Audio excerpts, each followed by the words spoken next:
Welcome back to New Rockstars. I'm Erik Voss, and as Marvel Spider-Man 3 continues production, one huge question that the films haven't really addressed, but we are looking to get some answers on, is the matter of this version of Peter Parker's origin story. How did Tom Holland Peter Parker become the under-oozed spiderling? I mean, we know the basic gist, radioactive spider bite, yeah. But after seeing that twice in 2 other Spider-Verses, 3 if you're counting Miles Morales, Marvel Studios elected to introduce their Peter Parker already in the throes of superheroics by the time Tony Stark recruited him to Team Iron Man in the Civil War event. Well, a new detail has just been confirmed about Peter's past in the MCU timeline, making it seem even more likely that this third Marvel Spider-Man film could address this history in a way that could be important in the way the film might cross over elements from past Spider-Verses with Tobey Maguire and Andrew Garfield, if that ends up happening. And I think I just discovered a huge new detail in Spider-Man Homecoming. I'm gonna break down everything I've learned. Spoiler warning in case I am right and that ruins your life. Okay, so when we first met Tom Holland Peter Parker in Captain America Civil War, his bio was a bit spotty.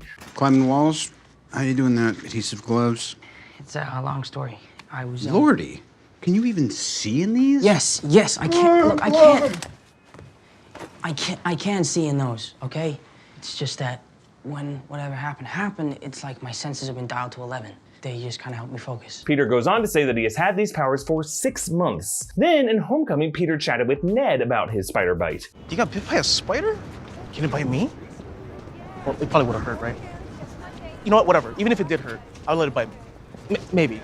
How much did it hurt? The spider's dead, Ned. Shortly after that, Tom Holland and Kevin Feige retconned a detail all the way back in Iron Man 2, confirming that the boy in the Iron Man mask that Tony Stark saves at the Expo Fairgrounds was a young Peter Parker. Actually, if you rewatch Iron Man 2, that kid actually shows up way earlier when Tony gets mobbed by fans at the fairgrounds. But Homecoming seems to tie in this retcon by showing Peter's phone video recording the Queen's World's Fair sphere, suggesting he is remembering that event, but presumably the historic spider bite happened between that Iron Man 2 event and Tony's apparent reunion with Peter in Civil War. There was a reference to that bite in an alternate version of Iron Man Nick Fury's post-credits scene. As if gamma accidents, radioactive bug bites, and assorted mutants weren't enough. And right before Civil War, there was a line in Ant-Man interpreted as a nod to Spider-Man's arrival to this world. Well, we got everything nowadays. We got a guy who jumps, we got a guy who swings, we got a guy who crawls up the walls. You gotta be more specific. And we also got confirmation that there was an Uncle Ben to Peter in this universe, with a close-up of his suitcase in Far From Home, revealing the initials BFP for Ben f***ing Parker. Or if you're lame, Ben Franklin Parker, the presumed middle name for the character. But the recent new detail came up in this MCU book that we've been talking about, the Wakanda Files, Shuri's collection of journal entries related to weaponry and technology in the universe. In a section titled Tony Stark Personal Log, Tony writes how he tracked down Peter Parker through Peter's YouTube channel, which we did see a little of in Homecoming, with one post talking about Peter's experience being bitten by a radioactive spider and gaining superhuman strength. Tony goes on to wonder about his web shooters and where they came from. So what do we know about Peter as a YouTuber? Well, if you look closely at a shot in Homecoming, Peter does watch the clip of that same bus save that Tony showed him in Civil War. It was uploaded by the account named Rocket Robinson 67, but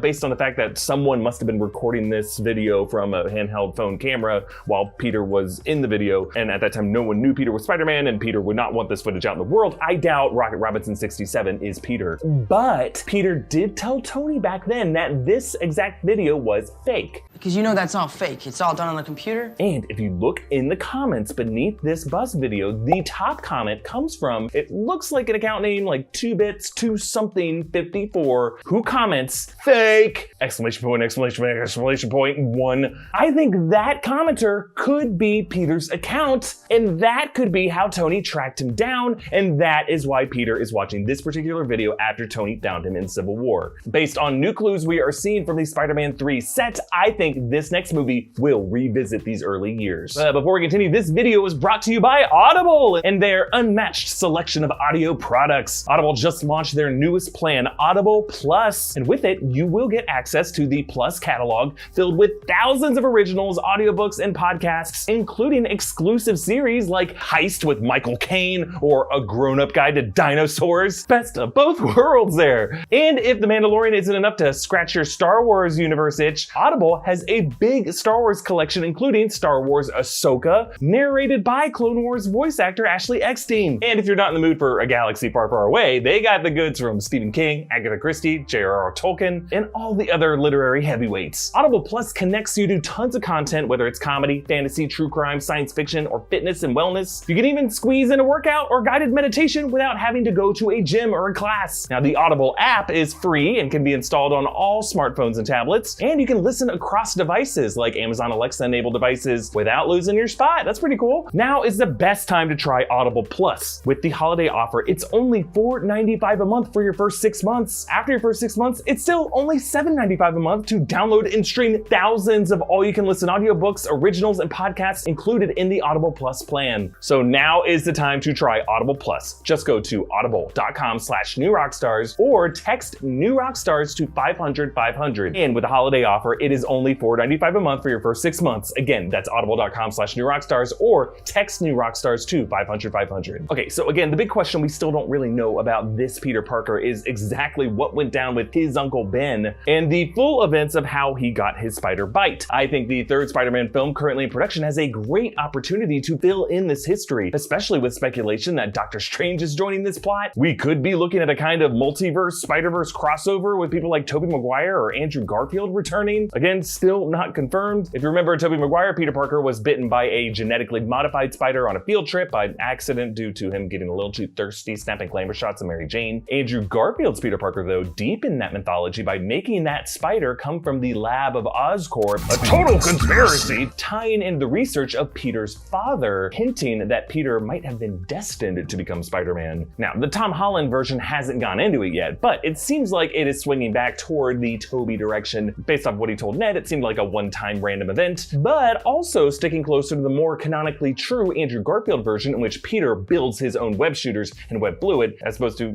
it coming out of weird organic glands in his wrists. Now, after Homecoming came out in 2017, Tom Holland joked that he wanted Tobey Maguire to play the MCU version of Uncle Ben. And now that Maguire is being rumored to make a cameo in this third MCU film, many have been spinning theories suggesting the MCU Uncle Ben could be played by Maguire, but will be a separate character than Maguire as an alternate universe Peter Parker, but that the two men just look exactly alike, which I guess will lead to some what head turning? I don't know about that. But recently, I explored Tom Holland's first look image confirmed from the Spider-Man 3 set and talked about that mystery hand visible on the right side of frame. I pointed out how the sleeve hangs down over the knuckles, which many of you have since pointed out matches almost exactly the sleeves of Andrew Garfield's Spider-Man from his film. Garfield could be standing right beside Holland's Spider-Man here, and that set that they're on right there with the blue screen, industrial floor fan, they could be in an interdimensional cross-stream, the web of life and destiny, where Doctor Strange could help these alternate Peter Parkers meet and cross paths and help each other. Good Ned Eyeball Void. It is still way too early to know any of this stuff, but I bring it up because one thing we know about Sony, the studio taking the lead on storytelling with consultation from Marvel, is that Sony seems pretty dead set on working in plot points from their past Spider-Verses into the next Spider-Verse. Their reboots are never complete clean slate resets. They kind of just do what they were always gonna do. Like, take Dr. Connors, the Lizard. He was chosen as the villain for the rebooted Amazing Spider-Man after he was set up as a villain by Sam Raimi in his Spider-Man 2 and 3. Similarly, Vulture was the villain in Homecoming after Raimi planned for Vulture in a fourth Tobey Maguire Spider-Man movie that never happened. And now we're seeing that with Jamie Foxx Electro coming to the MCU Spider-Man 3 from the Amazing Spider-Man 2, apparently never truly dead in Sony's eyes. So all of that stuff with Oscorp being behind Peter's Spider-Bite, the Sinister Six plans, yeah, I think that could end up being the case for Tom Holland Peter Parker's origin story and future in the next film. That could be what Andrew Garfield Peter Parker helps him understand. And while I would hope we don't see exactly the version of Harry Osborn Goblin we got in that film, yikes, I think we are all eager for Oscorp to be established in the MCU somehow.